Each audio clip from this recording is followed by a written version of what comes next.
মারা যাওয়ার পরে সম্পত্তির হিসাব নেনেওয়ালার অভাব হবে না। জায়গা কোথায় কতটুকু আছে এটা খোঁজার জন্য মানুষের অভাব হবে না, কিন্তু জিয়ারত করার জন্য বড় মানুষের অভাব হয়ে যাবে। জিয়ারত করার জন্য মানুষের অভাব হয়ে যাবে।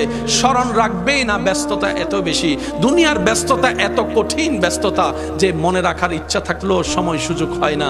অন্তত একজন আলেম হলে নামাজে 5 ওয়াক্তে 5 বার রবের দরবারে যখনই ভিক্ষার হাতটা তুলবে, মার নামটুকু একবার বলবে, বাবার নামটুকু একবার বলবে, রব্বির হামহুমা কামা রব্বায়ানি সাগীরা একবার হলো বলবে। অন্য প্রফেশনে যারা আছে তারা মা বাবার জন্য দোয়া করে না, বিষয়টা আমি তা বলছি না।